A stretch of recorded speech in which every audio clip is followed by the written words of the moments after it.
Shalom, kembali kita mempelajari kebenaran firman Tuhan yang kali ini kita ambil dari Yesaya 26 ayat 3. Yesaya 26 ayat 3. Kita akan belajar kebenaran firman Tuhan ini dan kita percaya bahwa firman Tuhan akan mengubah kehidupan kita. Semakin hari akan menjadi semakin serupa dengan Tuhan Yesus Kristus. Firman ini akan menjadi rema di dalam kehidupan kita. Yesaya 26 ayat 3. Saya beri judul hati yang teguh. Yesaya 26 ayat 3 saya bacakan. Yang hatinya teguh kau jagai dengan damai sejahtera, sebab kepadamulah ia percaya. Bapak Ibu, saudara-saudara yang saya kasihi, pernah suatu ketika saya mendengarkan diskusi dari Profesor Mahfud MD, Menko Polkam pada saat ini. Dia berkata bahwa ada orang-orang yang aliran garis keras. Ya, dia berbicara tentang satu agama di mana pengikutnya adalah aliran garis keras.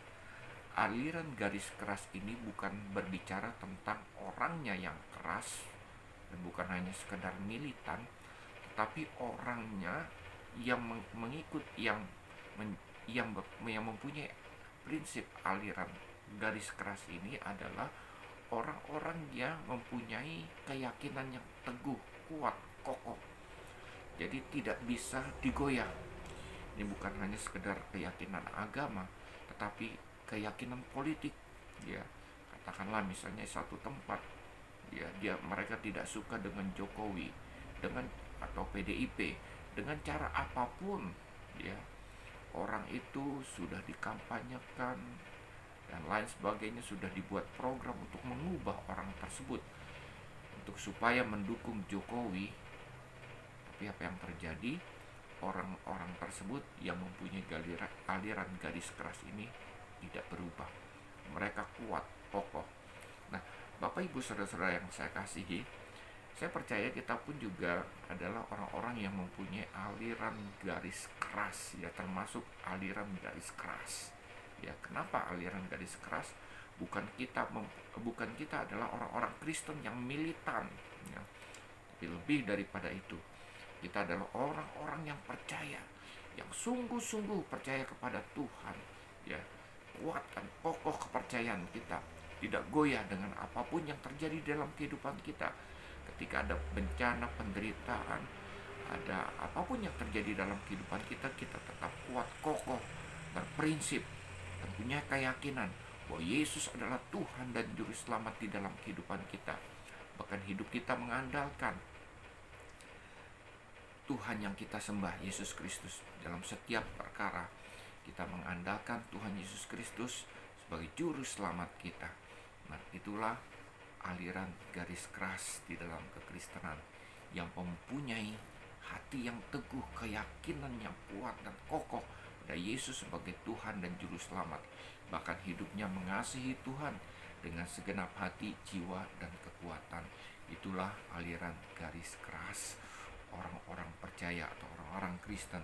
Bapak Ibu, itu sekedar intermezzo, tetapi yang kita baca di sini dikatakan yang hatinya teguh, yang punya keyakinan kokoh dan kuat bahwa Yesus adalah Tuhan dan Juru Selamat di dalam kehidupan kita. Maka Alkitab katakan, kau jagai dengan damai sejahtera, sebab kepadamulah ia percaya. Orang yang mempunyai hati yang teguh, keyakinan yang kuat, tidak dapat digoyahkan bahwa Yesus adalah Tuhan dan Juru Selamat. Apapun yang terjadi dalam kehidupannya, dia tetap percaya bahwa Yesus adalah Tuhan dan Juru Selamat di dalam kehidupannya. Maka Alkitab katakan dia akan dijagai dengan damai sejahtera. Kenapa? Sebab kepada Tuhanlah dia percaya.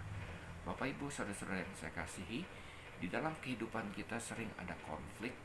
Bukan berarti setelah kita menjadi orang percaya kita bebas daripada konflik. Konflik itu pasti ada, perseteruan pasti ada di dalam rumah tangga, di dalam keluarga, kemudian di mana kita melayani, institusi di mana kita kerja, di kantor, tempat kuliah, sekolah, dan lain sebagainya, pasti kita mengalami konflik, ya. Tetapi konflik apapun, setajam apapun di dalam kehidupan kita, tidak membuat kita kehilangan damai sejahtera. Kita kehilangan sukacita. Bukan berarti kita sudah terbiasa dengan konflik, lalu kemudian kita tidak merasa sedih atau terpukul oleh karenanya. Tetapi setiap kita mengalami konflik apapun di dalam kehidupan kita, setajam apapun, Tuhan akan menjagai kita dengan damai sejahtera, ya.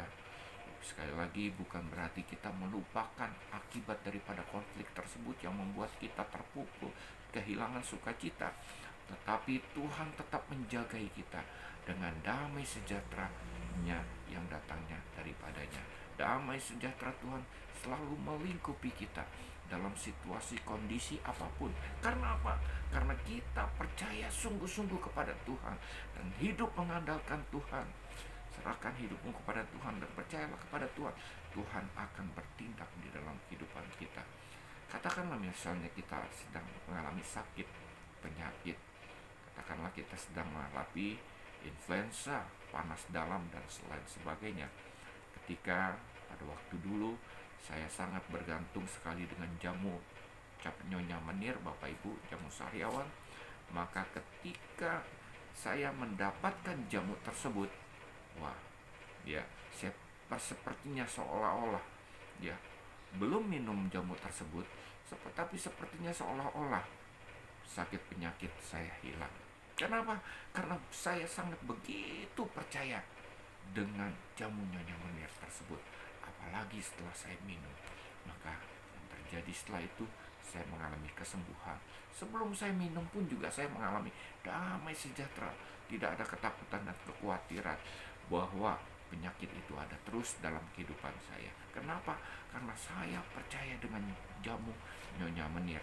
Tapi sekarang saya percaya dengan Yesus sebagai Tuhan dan Juru Selamat. Saya mengandalkan Yesus sebagai Tuhan dan Juru Selamat di dalam kehidupan saya. Sekalipun konflik ada, sekalipun bencana, sekalipun ada rintangan, halangan di dalam kehidupan ini, tetap ada damai sejahtera. Karena apa? Karena Tuhan menyertai kehidupan kita. Damai sejahtera Tuhan selalu ada dalam kehidupan kita. Karena kita percaya sungguh bahwa Tuhan turut campur tangan di dalam permasalahan kita, di dalam situasi kondisi apapun kehidupan kita. Dia membuat kehidupan kita benar-benar mengalami damai sejahtera. Sekalipun doa-doa kita, permasalahan kita masih ada di dalam kehidupan kita. Bapak, Ibu, saudara-saudara sekalian, tetaplah mempunyai hati yang teguh, keyakinan yang kuat, yang kokoh kepada Yesus sebagai Tuhan dan Juru Selamat di dalam kehidupan kita. Jangan mundur, jangan goyah, jangan kehilangan kekuatan oleh karena kita mulai meragukan Tuhan. Tuhan memberkati. Shalom.